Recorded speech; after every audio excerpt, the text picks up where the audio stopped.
Howdy, folks. This is just a reminder that if you like this content, you can help me out by liking, commenting, and especially by subscribing.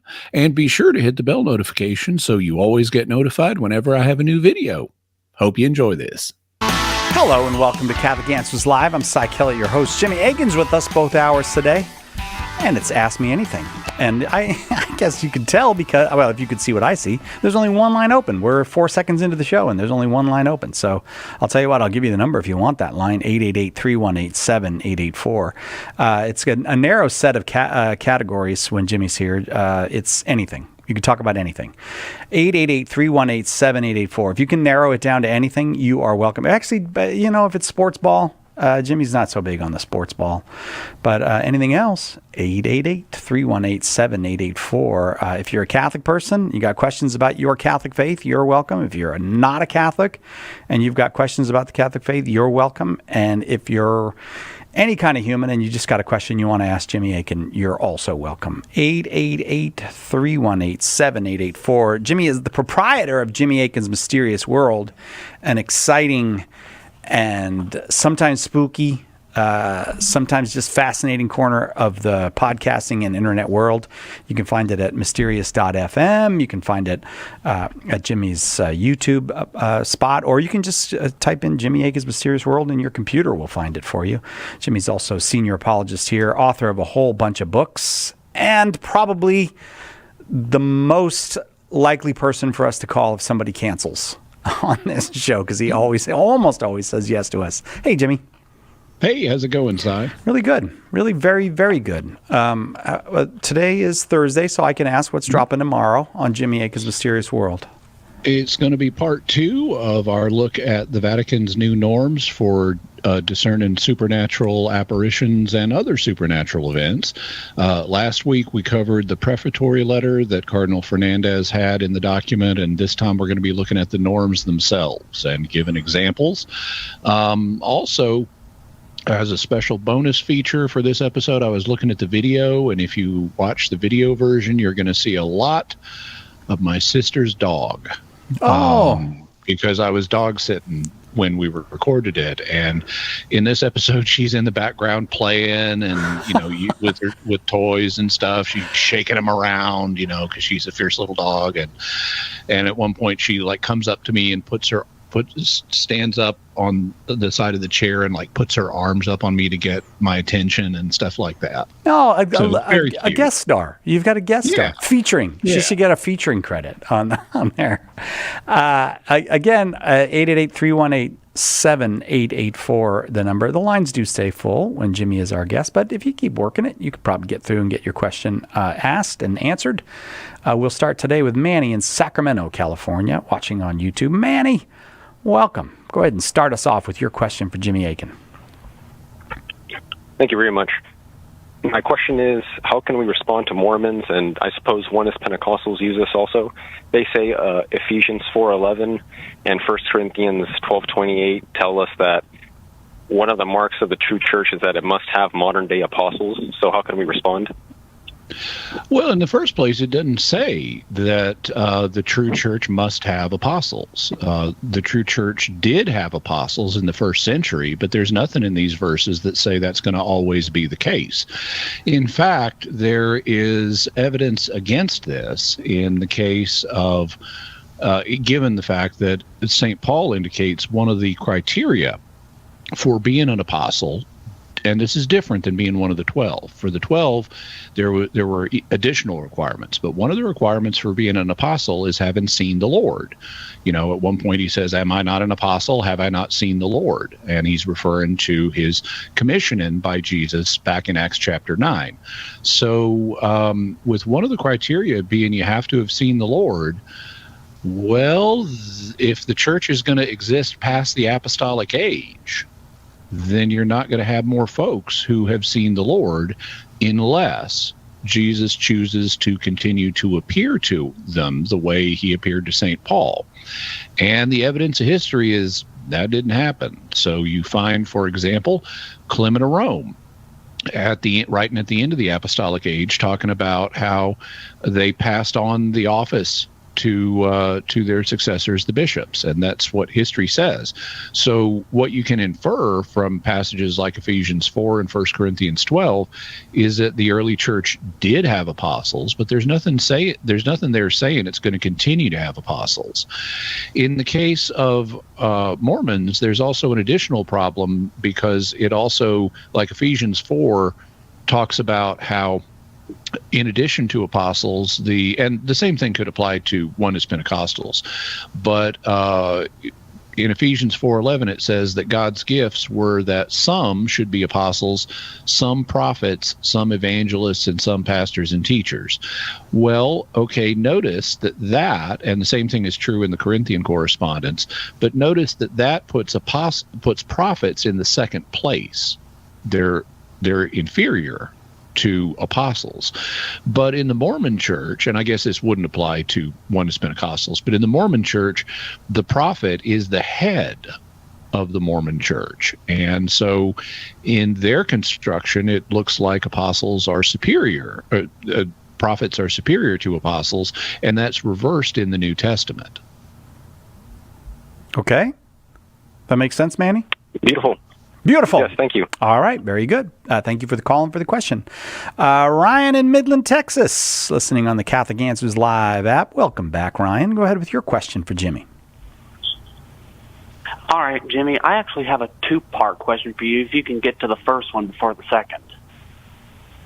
What is the question? The first one is, okay, when the Pope issued faculties to SSPX priests to hear confessions and to administer marriage when the Year of Mercy began, how can he do that if the SSPX isn't directly under Vatican jurisdiction? Well, so they are under Vatican jurisdiction because the Pope has universal jurisdiction in the Church, and the Society of St. Pius X is part of the Church. They used to be in schism, but they're not anymore. And we know that because they had their excommunications lifted. And the only way you can lift an excommunication for schism is if the person is no longer in schism, because schism incurs automatic excommunication. So if you lifted it and they're still in schism, it is automatically reimposed. So we have very good reason for saying that the SSPX is not in schism these days. And they would say they were never in schism, but nevertheless, from a standard Catholic point of view, we've got good evidence they're not in schism, and the Pope has jurisdiction over them. He's got authority over them, and they acknowledge that. They'll say, "Oh yeah, we're subject to the Pope." They may not obey the Pope in everything. They're running, their own system of chapels that are parallel to parishes, and they are celebrating Mass and so forth in them without permission. And they're doing other things that are irregular or illicit in terms of church law, but they are within the Pope's jurisdiction, as they themselves would acknowledge, and he chose to extend this to them at these two things to them as a sign of goodwill, to make it easier for them to minister to people in the relevant circumstances. Okay, Ryan? All right. Part two is this. Since attending SSPX Masses is permissible in certain circumstances, would the same also apply to attending Mass at Society of St. Pius V Church? Because I've heard it said that there's some doubt pertaining to whether or not they are truly seat of a contest. Okay. Well, my understanding is they are seat of a contest, and I would need to see evidence that they're not. But my understanding is they not only are not in communion with Pope Francis, and they're not subject to him, but the same is true for multiple preceding pontiffs. And so, if they are not in subjection to the Roman pontiff, then they are in schism. And even if they're using a form of the liturgy that is itself licit, I can't recommend that people attend a chapel that is in full-on schism. That's spiritually unhealthy, and going to any other legitimate Mass would be preferable to that. Ryan, thank you. You brought us to the break. We'll be right back with more Ask Me Anything with Jimmy Akin on Catholic Answers Live. We'll be right back with more great answers from Jimmy today on Catholic Answers Live. Underwriting for Catholic Answers Live is provided by Real Estate for Life. Real Estate for Life connects home buyers and sellers to real estate agents while supporting pro-life organizations. On the web at realestateforlife.org. Underwriting for Catholic Answers Live is provided by Magnificat. Published monthly, Magnificat features texts of daily Mass, prayers, articles, meditations, art commentaries, and more, in step with the liturgical rhythm of the Church, on the web at magnificat.com.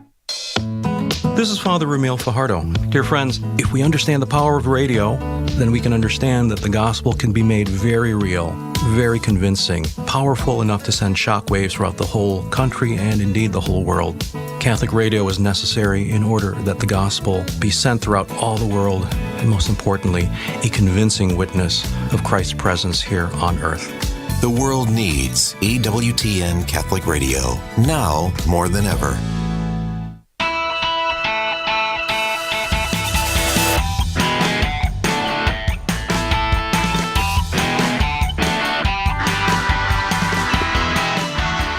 Welcome back to Catholic Answers Live.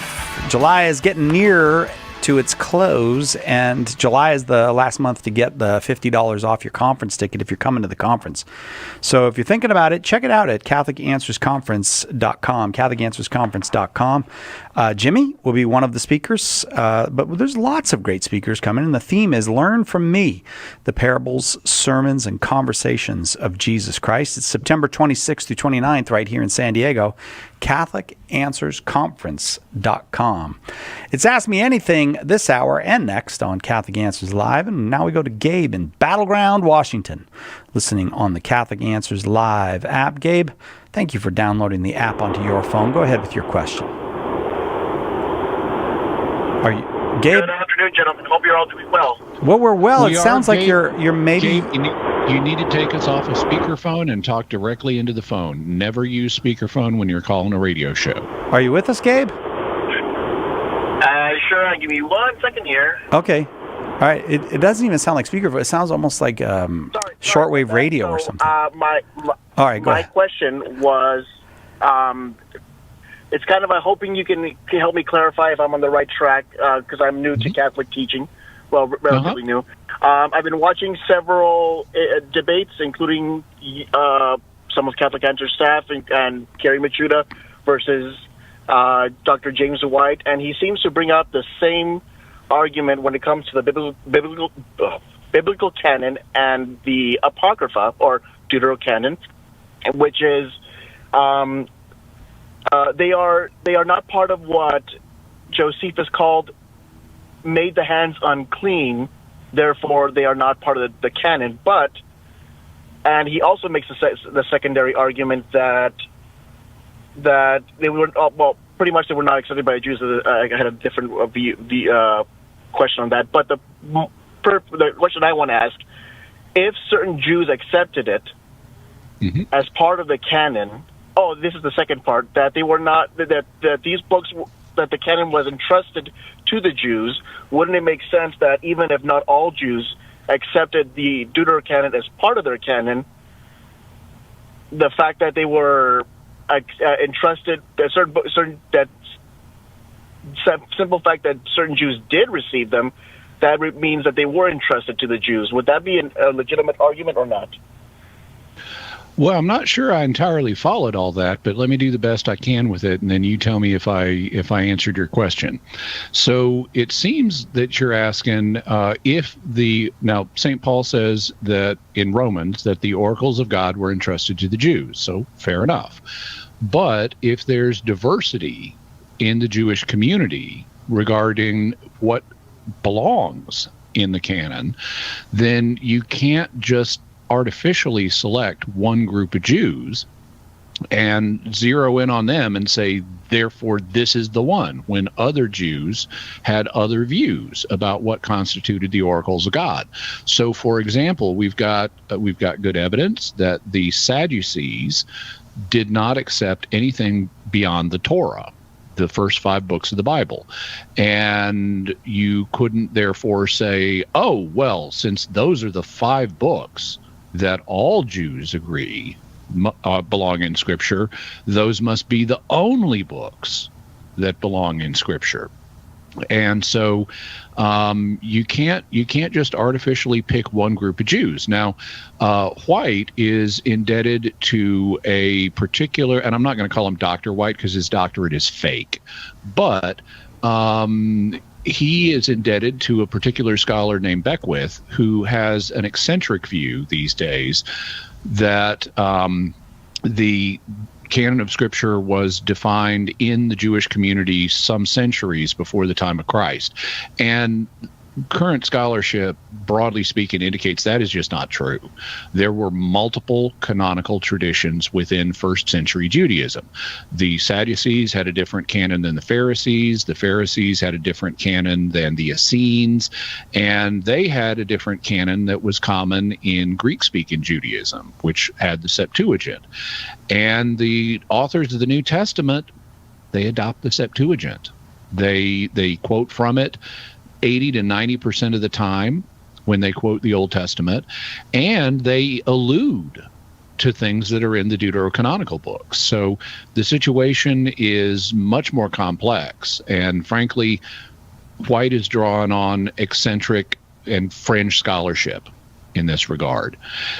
Gabe, since you're here in the United States, why don't we see if we can send you a copy of my book, The Bible is a Catholic Book, where I go through the different canonical traditions that were around in the first century.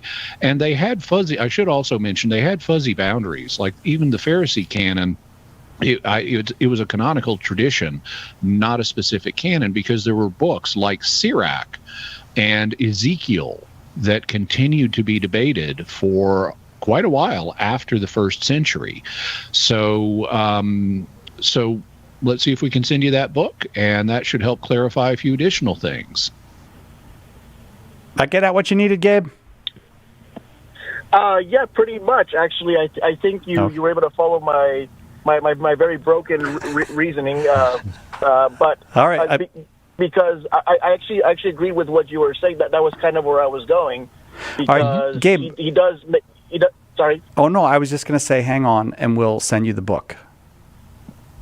Okay. Oh, actually, you know what? I actually have it as part of my Kindle. I've been reading several books on the subject, which inspired the question. But I appreciate you willing to send it to me. But I think this pretty much makes sense because he keeps reiterating this. Well, for example, with the New Testament argument, even if not all Christians knew about the inspired scriptures, they were still inspired scriptures regardless of other people being aware of them. Okay. So I kind of had the same reasoning with the Old Testament canon. Even if other people did not recognize those books as canonical, doesn't mean they weren't canonical, which kind of defeats his argument. Thanks, Gabe. On we go. Luca is in Ontario, California, watching on YouTube. Luca, thank you for your call. Go ahead with your question for Jimmy. I wanted to know what are some examples of moral relativism being applied and why and how it fails in government. In government? Well, okay, I don't normally comment on political matters, but one of the most obvious things to me in terms of certainly recent and current American politics where moral relativism has been applied is on the subject of abortion, where, the argument is, well, you may believe that abortion is wrong, but I don't, and therefore I should be able to have abortion or have my girlfriend or my wife have an abortion. And so that's a form of moral relativism. And it fails. It fails morally because it involves murder. It involves the deliberate killing of an innocent human being, and that cannot be morally justified. They may think it can be morally justified, but they're wrong. It also fails practically because one of the things, there's a saying that demography is destiny. If you don't reproduce yourself, you're gonna have you're ultimately going to collapse as a society. And Americans, regrettably, have been reproducing at less than the replacement rate, which is 2.1 children on average per woman. And we've been able to buy some time by offsetting that with immigration. But the truth is, unless we start reproducing at 2.1 children per woman, we're going to eventually have a societal collapse and following a demographic winter.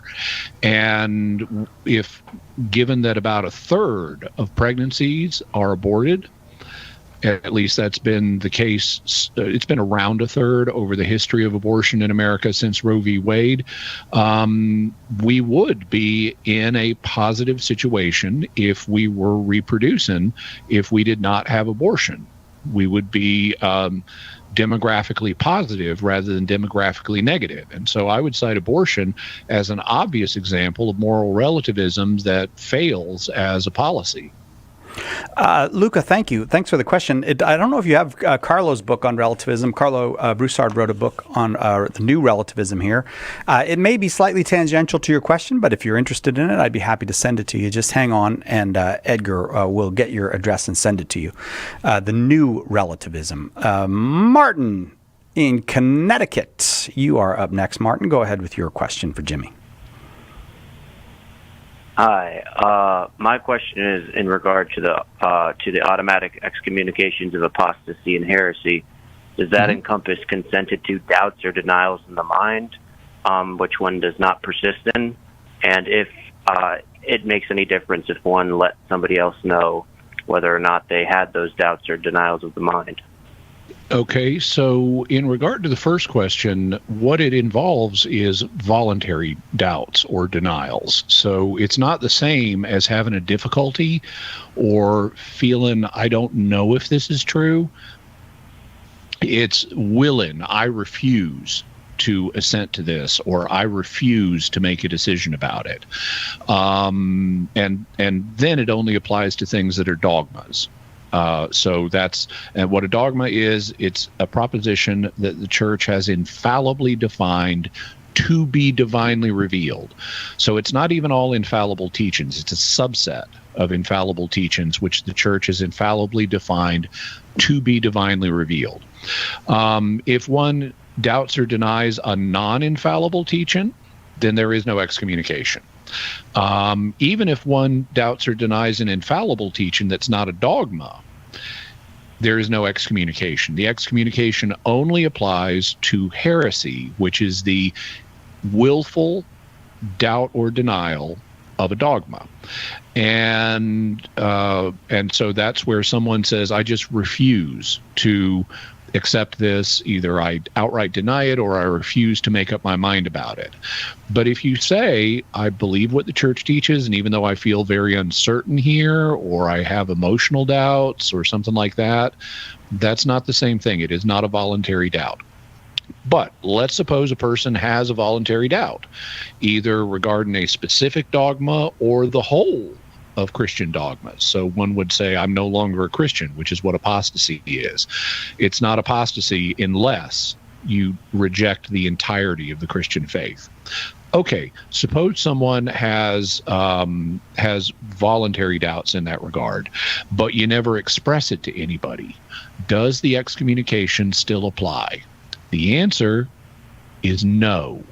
One of the things that the Code of Canon Law provides for is that in order for the excommunication to be triggered, it must be publicly verifiable. Someone else must have heard or known that you were entertaining this willful doubt. And so if you keep it to yourself, there is no excommunication.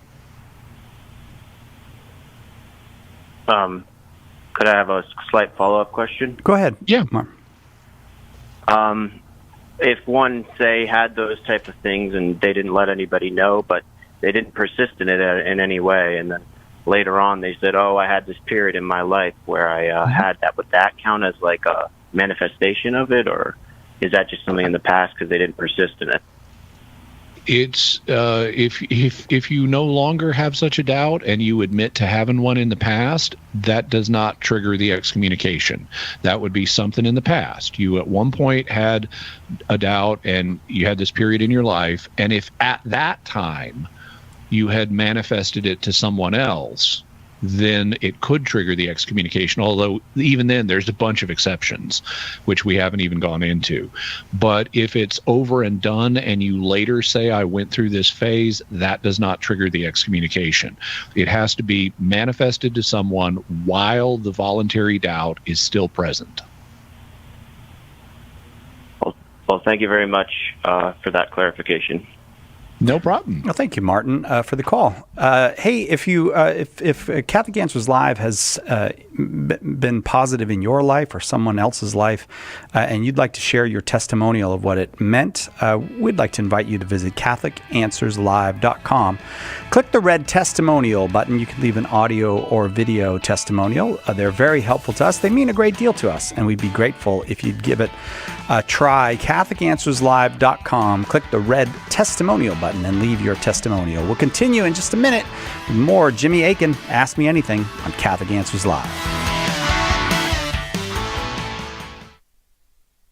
What was the church like in its infancy? In a word, Catholic. And Joe Heschmeyer has the receipts.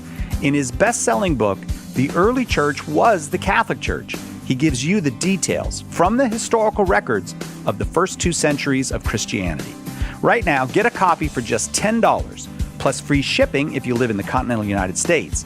Get more information and order The Early Church Was the Catholic Church at theearlychurchwascatholic.com. Is orthodoxy an alternative to the Catholic Church? In a time of uncertainty for many Catholics, orthodoxy can look like greener pastures.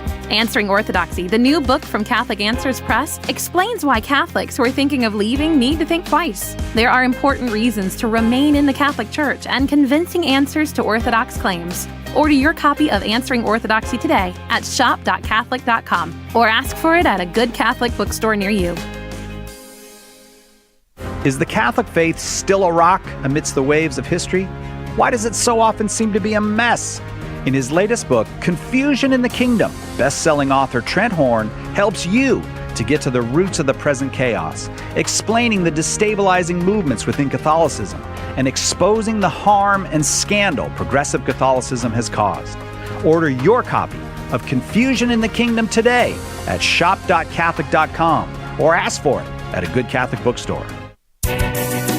Our Lord needs articulate defenders of the truth to spread the joy of the Catholic faith.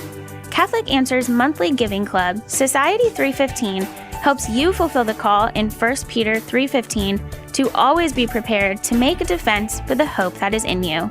For as little as $10 a month, you'll help Catholics grow in faith, bring lapsed Catholics home, and lead non-Catholics to the truth. Go to casociety315.com and join today.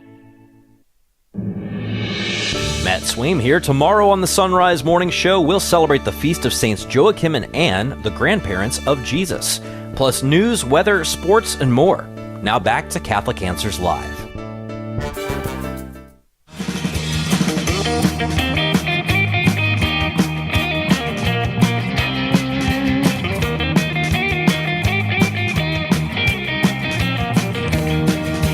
Welcome back to Catholic Answers Live. Jimmy Akin is our guest. All the lines are full, and it's an Ask Me Anything. I want to get to the next call kind of quickly because it's Martin in France. We don't get a lot of calls from France. Martin, are you there with us? Yes, hello. Hello, welcome. Thank you for doing well. Thank you very much for taking my call. So my Bonjour, question Martin. is to... pardon? Bonjour. Pardon? Bonjour. Okay. My question regards, I am a frequent listener of your show, and lately Mr. Akin exposed what I would call a new concept of purgatory, defined by the Catechism of 1984 and by Benedict XVI, allegedly, where it is no longer about expiating temporal punishment, but only about detaching oneself from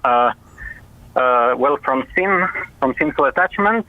and to me, it's a puzzle how that could be reconciled with former, more authoritative teaching.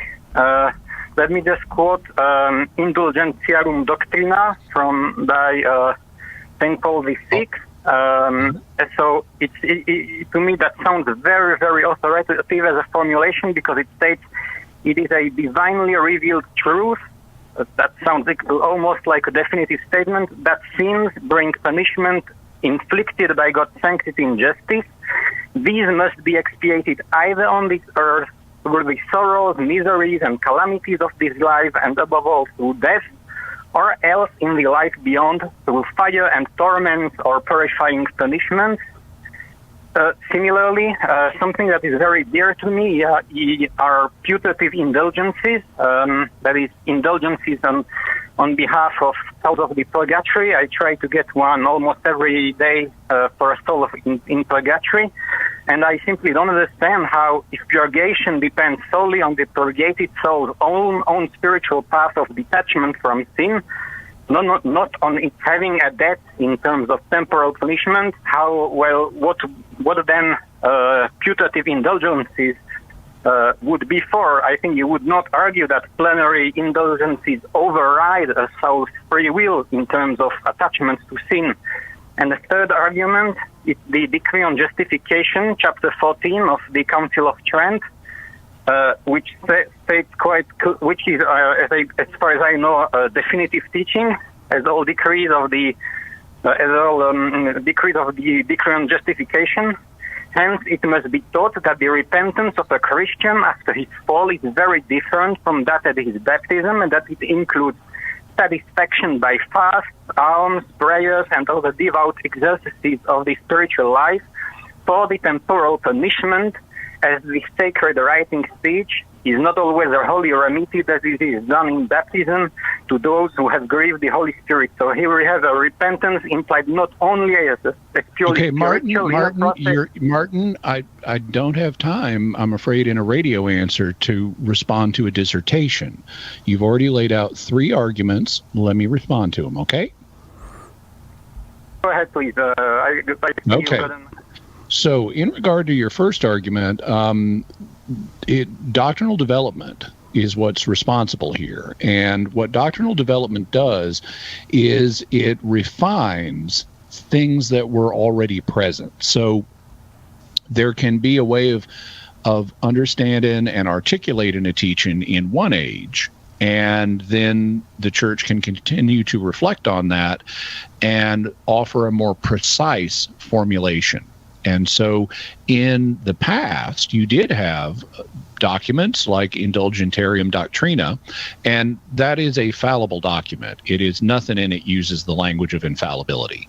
But it does articulate a truth about purgatory in terms of punishment. And what happened is concurrent with and subsequent with Indulgentiarum Doctrina, which came out in the 1960s, theologians continue, including Joseph Ratzinger, continue to reflect on, okay, so what's the nature of these punishments? And if you read the Catechism of the Catholic Church, it doesn't say that these punishments don't exist.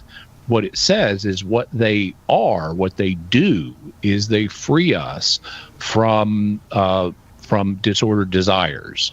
And so that's a refinement of an understanding of what they are. It also says that it's completely different than the punishment of the damned, and that it doesn't involve the infliction of pain externally, but flows from the very nature of attachment to sin.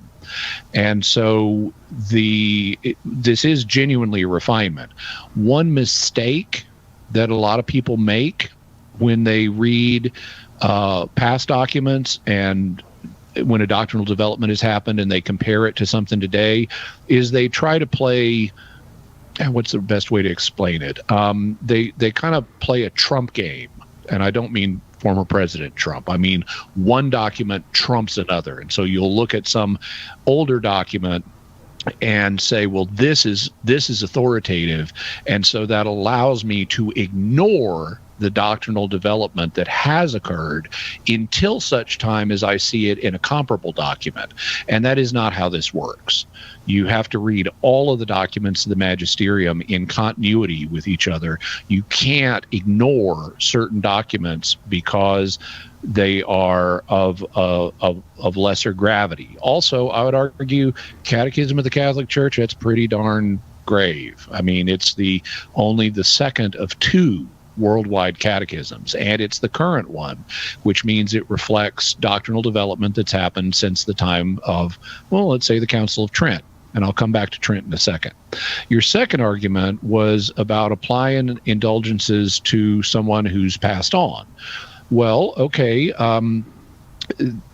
number one, just so you're aware, the Church has always held that we can only apply indulgences to souls in purgatory by way of prayer, because the Church in purgatory, the Church suffering, is not under the jurisdiction of the Pope. The Pope has authority over the Church militant, and he can exercise the power of the keys over the Church militant, but he can't, by his earthly jurisdiction, directly affect souls in purgatory. So what the Church does in those cases is it prays for the souls in purgatory, and it asks God via someone on earth gaining an indulgence to help that person in purgatory. And that's totally consistent with this articulation of how purgatory works. Pope Benedict even notes that. In Spes Salvi, he talks about how we are not completely separated from the souls in purgatory, and we can intervene. It's not a matter of overriding their free will, because they already want to be purified of their disordered desires. If they died in God's friendship, their will is fixed on good, and those disordered desires are now being purified. And if we obtain an indulgence here on earth, God can apply it to them. So those two are not in conflict with each other. The third passage you cite was from one of the chapters in the Council of Trent, and you were quoting from the Decree on Justification. The Decree on Justification, though, is not the Council of Trent's Decree on Purgatory. There's a separate decree on purgatory, and it's articulating a truth. Now, the first thing I should mention is the chapters in Trent, they are not infallible. What can be infallible in Trent is the canons. The canons where they say things like, if anyone says X, let him be anathema. Those are infallible. The ecclesiastical penalty of anathema no longer exists, but this was the highest form of discipline in the Church at the time. And so when a canon deals with a doctrinal matter, it does trigger infallibility. With the chapters in Trent, though, they are not infallible. They are authoritative, but they are not infallible. And the chapter that you're quoting basically says that that when a person commits a sin and they're forgiven its eternal debt, there can remain some ongoing consequences and that need to be dealt with. And that's true. All that the Church has done in the Catechism is refine how those consequences are dealt with. It doesn't deny the existence of so-called temporal punishments. It just further clarifies the nature of the temporal punishments. What they do is they remove our disordered desires, and they are different than the suffering of the damned, and that they flow from the nature of sin itself rather than being a kind of punishment inflicted from without. Martin, I'm very grateful for your call. It is very nice to get a call from France. I got to go to the break now, and that was already a lot. So, but maybe as you come up with follow-up questions, if you want to call back, we can have more discussions. But off to the break we go. We'll be right back with more Ask Me Anything with Jimmy Akin on Catholic Answers Live. Hello, this is Archbishop Salvatore Cordileone of San Francisco. Keep your dial tuned to Catholic Answers Live. In Morse code, the sequence SOS is a distress call. It's been said that it stands for Save Our Souls. Well, right now our world is in big trouble, and we're putting out an SOS call for help. Will you answer that call? St. Paul Street Evangelization, a Catholic nonprofit, has hundreds of teams who share the good news with souls who don't know Jesus. Catholic Answers is supported in part by St. Paul Street Evangelization. Visit streetevangelization.com to get involved. The most original and exclusive Catholic content is on EWTN Radio. Hosting Women Made New has helped me deepen my own faith, and I look forward to every weekend having those in-depth discussions with my guests. It's been such a blessing being a part of the EWTN family and carry on the mission that Mother Angelica started. Women Made New, Saturday noon Eastern on EWTN Radio.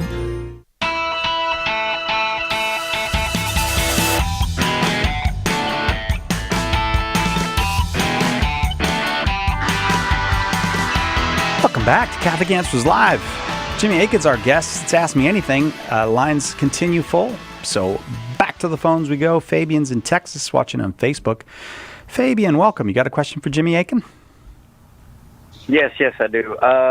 First of all, thank you because he gave me the suggestion to read the catechism, and I found one of my first answers within paragraph 25 of the prologue, so thank you for that. Yay!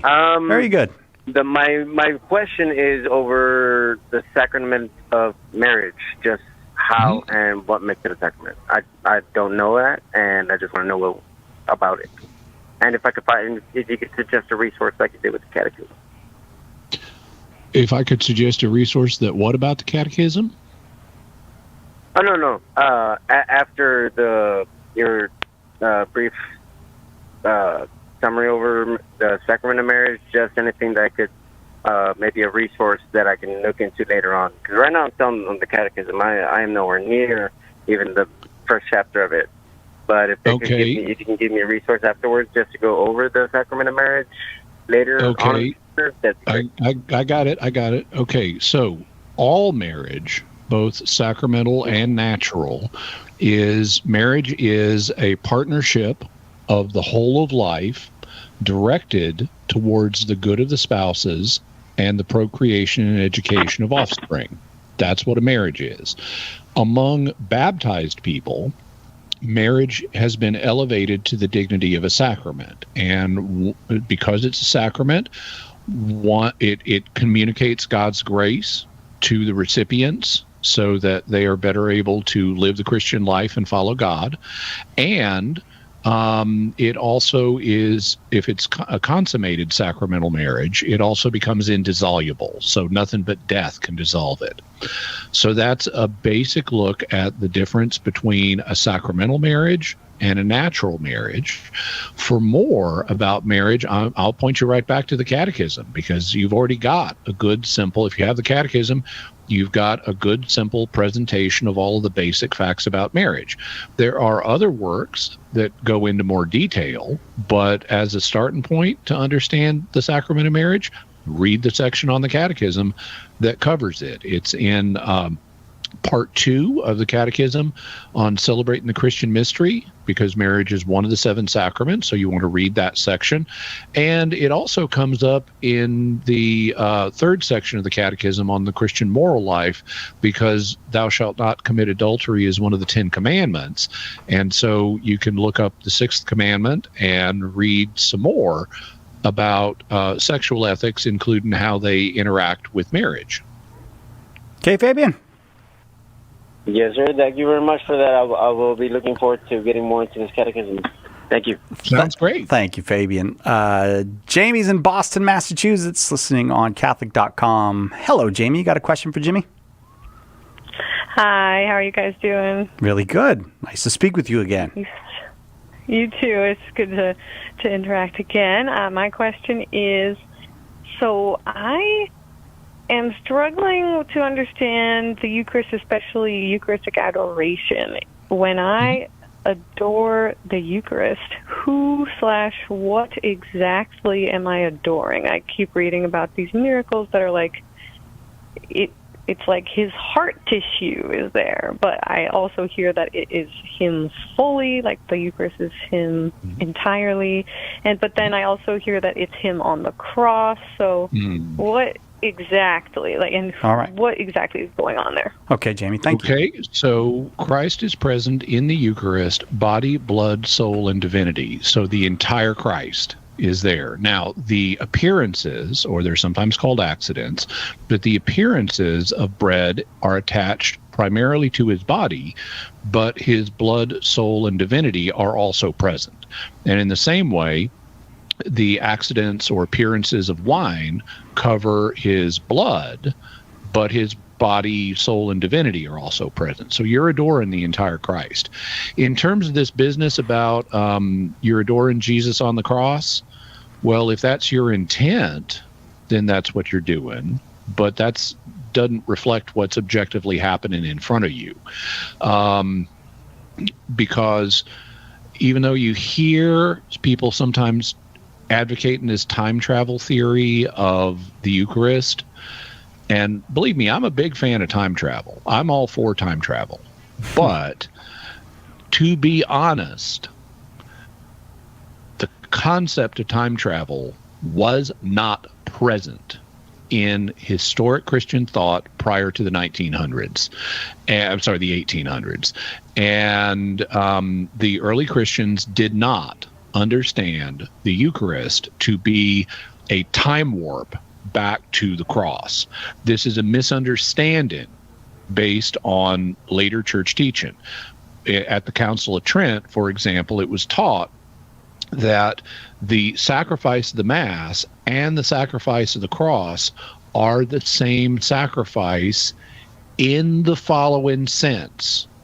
And this is where this time travel nonsense gets introduced. Because what happens is people hear sacrifice of the Mass is the same as the sacrifice of the cross, and they forget what follows. They just treat it as if that's an absolute statement, and it's not. What the Council of Trent said was that the sacrifice of the Mass and the sacrifice of the cross are the same sacrifice, in that the primary sacrifice and priest is the same, meaning Jesus, and the offering is the same, meaning Jesus, and the purpose is the same, meaning our salvation. But they are different sacrifices in other senses. And one of them, the council notes, is the manner of the sacrifice. Christ was offered in a bloody manner on the cross, so he suffered and died, but he is not being offered in a bloody manner in the Mass. He's not suffering and dying in the Mass. Therefore, no time warp. And also this gets aided, this understanding gets exacerbated by the fact that we know in his divine nature, God is outside of time. And that's true. But Jesus's human nature, which is what's involved here, that's inside of time. And the concept of time travel does not apply to Jesus's human nature, at least not unless you get a time machine involved. And there is no time machine here. For further confirmation of this, I would point folks towards the 1968 Credo of the People of God, which was promulgated by St. Paul VI. It's basically kind of an expanded creed, and one of the things it confesses is that the Eucharist is the body and blood of Christ enthroned now in heaven. So what's in front of you in the Eucharist is not AD 33. It's not Jesus in AD 33. It's Jesus right now in heaven. So you're adoring the entire Jesus, and unless you change your intention to cast your intention back to AD 33, you are adoring Jesus as he is right now in heaven and on the altar. Jamie, I want to come back to you and see if that answer was satisfying for you. Does that work? Do you understand? That was actually extremely helpful, because my intuition was always just worshiping Jesus in heaven, but then when I started hearing that it was time travel, I was like, I don't know if I believe that. So this is super encouraging. Thanks for your ministry. Thanks, Jamie. Boy, you rarely hear Jimmy talk anyone out of time travel, but in this case, it needed to be done. I'm a big fan of time travel. It's just I'm not going to apply it where the evidence is not in its favor. It's always pleasant to talk with you, Jamie. Thank you very much for the call. Got to go to Green Bay, Wisconsin now. Mike is in Green Bay watching on YouTube. Mike, thank you for the call. Go ahead with your question for Jimmy. Gentlemen, long time no listen. How are you? Very well. Thank you, Mike. Good. My question revolves around two separate things. One, Our Lady of Champion and Lady Adele, who was able to witness the apparition of Mary here. And then Jimmy's current discussion on Mysterious World about the changes the Vatican has implemented in assigning a supernatural cause for things. And I guess I'm wondering how those new set of rules would apply to determining miracles in the case of someone like Adele, who is up for canonization now. Okay, so if that's your question, they really don't. The new rules for discernment don't really deal with the kind of miracles that are dealt with in saint canonizations. What the rules are meant for is guiding the dicastery for the doctrine of the faith in helping bishops discern these things. And the dicastery for the doctrine of the faith doesn't really deal with saint canonizations, and therefore it doesn't really deal with the miracles that are used to support those. Those are done by a different dicastery, the dicastery for the causes of saints. And so they have their own procedures for evaluating miracles, and it's typically a twofold process. I mean, it's always a twofold process, or basically always. If it's a medical miracle, which it almost always is these days, although historically there were some others, but these days it's basically always a medical miracle. The first thing they do is they have a team of medical specialists known as the Consulta Medica that involves experts on medical matters, and they don't even have to be Catholic. They don't care what your religion is. They care, are you a medical expert? And they ask a group of medical experts, is there any scientific explanation for this healing? And if the Consulta Medica comes back and says, nope, there's no scientific explanation, then they turn it over to a team of theologians to see whether it can be reasonably understood as due to the intercession of a proposed saint. So all that's going on over in the dicastery for the causes of saints. The miracles or other supernatural events besides apparitions that the new norms deal with are principally other miracles that aren't associated with the saint's intercession, like Eucharistic miracles, for example, or statues that weep, or things like that. So it's a different process for a different kind of miracle. Mike, thanks. I'm going to try to get one more question in before we have to go. Mark is in Pawtucket, Rhode Island, watching on YouTube. Mark, I'd like to get you an answer from Jimmy, but you got to be quick with the question. All right. Question about Marian apparitions. You have Our Lady of Akita, Japan, Guadalupe in Mexico, Cabello in Africa. They all look different from each other, each resembling nations that they appear to. How can we have all these different Our Ladies when there is only one Saint Mary? During all these apparitions that have been approved by the church, is it the same lady appearing in all these different events? Okay. Thanks, so the basic answer is going to be yeah. Now, one of the things, and this goes back, for example, to Cardinal Prospero Lambertini back in the 1700s, who was later elected Pope Benedict the 14th. He wrote the classic book on this, and he pointed out that there was a controversy at the time about some seers see Jesus crucified with 3 nails, some see him crucified with 4. Which vision should we trust? And he said, it doesn't matter. The point of God giving someone a vision of Jesus on the cross is not to teach us about the number of nails. It's to help us grow closer to Jesus. And in the case of a Marian apparition, it's to help us appreciate Mary and grow closer to Jesus. It's not to teach us about what would she look like if you had a photograph of her. And consequently, the consciousness of the seer will fill in these subsidiary details, like how many nails do they see Jesus crucified with? How does Mary appear? What does she look like? What clothes is she wearing? And it's been observed that she often appears as if she were a member of the local culture. And that's not surprising, because it's a way of communicating her closeness to the local culture and her love for the people of the local culture and her maternal care for the people of the local culture.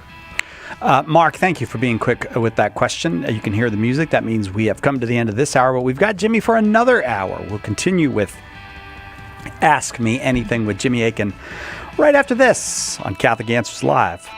And before we go, just one more reminder that if you like what you've watched, you can help me out by liking, commenting, and especially by subscribing. I'm trying to grow my channel, and I'd really appreciate your help. Thank you, and God bless you.